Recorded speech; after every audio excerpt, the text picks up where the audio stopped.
Hi everybody, Father Bill Holzinger here, and this is your Friday Reflection. I'm on the back side of the food closet here. Literally, that's the food closet here, and I'm behind it. And I am thinking about Lent and things that happen in Lent for us. We give up things, we add some things, we have prayer, fasting, and almsgiving. And I'm now standing where there used to be our cedar trees. And as I'm doing this, I'm also struck by all the traffic. This is common. This is one of the reasons all this needs to happen, is that in the course of time, Walker Road has gotten so busy and so much traffic. That's why they're needing to widen it. So I'm pretty much standing where there's likely going to be a sidewalk. And that's why we had to take out these stumps, or the county had to take out the stumps. But I'm also looking at all these cars. They line up every day, and it's a different direction at the end of the day. And that's the reason that it needs to be widened, to try to help ease congestion. But in the Lenten season, we're called to lay bare some of our struggles and ask God to try to help heal those, or at least ask God to heal those and ask Him to help us to be open to that healing so we'll become closer to Him through prayer, fasting, and almsgiving as the common ways to do that. But that means sometimes God needs to cut down or cut out things that are not good in our life because they're in the way. Right now, we would look at these stumps, sadly that they're now stumps, but they are, if we look at things through the eyes of faith, we can see okay, Lord, how are you asking me to cut out those things that are in the way of you and a highway to you? Because there's always things that we can all do that are different, that are helping us grow closer to Him. Last week I mentioned, or actually I did in my homily. Last week I mentioned the homily how the parish house that I live in, the bathroom needs to be renovated because of dry rot, and it looks like the other bathroom as well, and possibly other parts of the house. So it's kind of going to be a barren space, not too dissimilar from, it's not going to be about trees and things, but obviously a removal of things will have to happen. That for me is my cross that's been given to me. And that's the thing, is during Lent or in the Christian life, we are called by Jesus to pick up our crosses, and if we don't, we're not worthy of Him. And crosses aren't something I necessarily choose. Actually, the best crosses, or the true crosses, are things that are given to us by God, that He knows we need, and that can truly help us. Because I'll be honest, if it's just me, I'm going to find something to do that's pretty easy. And instead, the house and the bathroom renovations are going to be what they will be. It'll be a challenge when it gets to a certain point where they're pretty much taken out. And, I'll probably be living with Father Dominic for a little while. God bless him, right? Nice guy. He's been very amicable about the whole thing, if you're wondering. So it's not like I'm imposing myself. I did ask, and it's going to be an adventure for both of us, So he's been asking for community. Pastor comes in, I'm going to be with him for the community for a while. I'm more the guy that likes to live alone, so that's just part of who I am. But, I like Father Dominic. He's a good guy.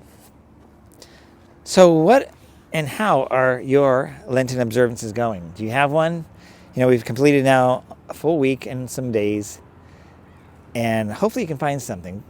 Not just to do something, but think about what it is that you struggle with the most. And go at that.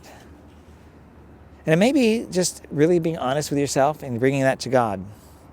Abraham, in our first reading coming up this weekend, it's Abram actually at this point. He hasn't been given the full call of his life yet.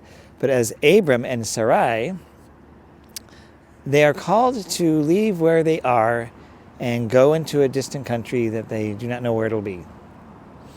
Now about you, that's pretty scary. And they're not young. They're in their 80s. And in fact, as they get older, they're also told that they will have a child. Now, they don't do this perfectly. If you keep reading in Genesis, their walk of life isn't perfect. Even Abraham himself tries to circumvent God's plan because it seems like it's not going to happen. I'm like, that's kind of like us a lot. We might do that. Things aren't happening the way we want it. We want to circumvent that thing. But I just want to offer that. It's kind of a precursor to the homily this weekend. I'm going to talk about trust. And that's the foundation of any relationship, isn't it? It's foundation of faith, foundation of our relationship. If you have a spouse, a friend, we need to have trust. And those are the times when we trust, God can work with us. Or when we trust with our friends, those relationships can grow. But good friends aren't always telling us the things we want to hear. I know that's the case when I pray with God. I am told some things that I don't want to hear.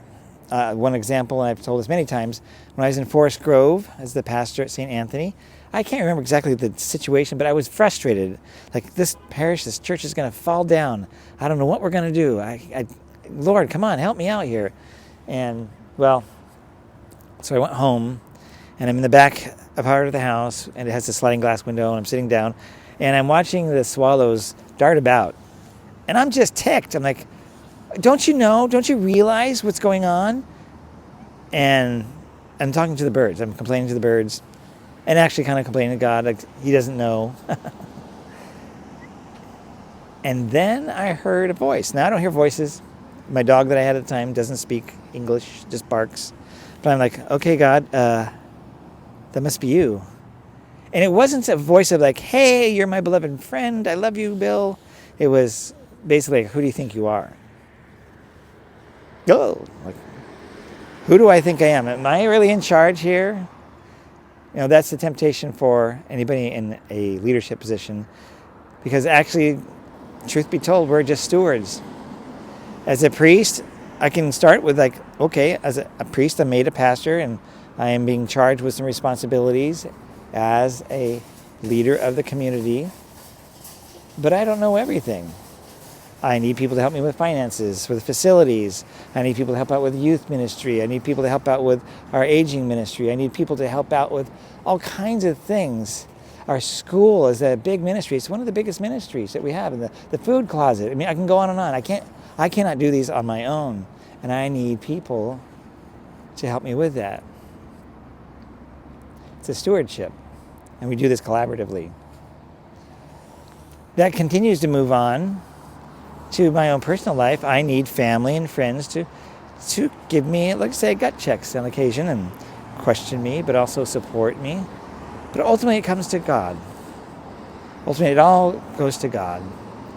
And I've found, and I might encourage you if you're not doing this, that just silent prayer seems to be the most efficacious for me, the most powerful time, because I get out of the way and I'm listening to God.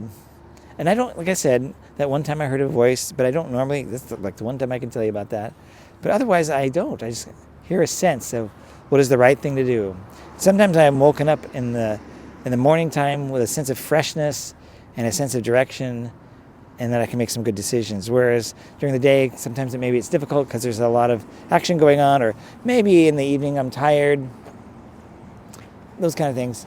So God speaks to me in various ways, but I need to be silent. I need to be quiet.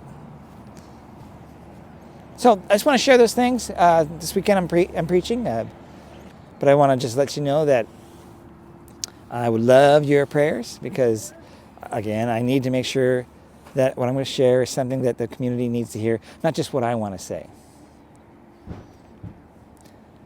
I'll see you this weekend, everybody. God bless. Bye-bye.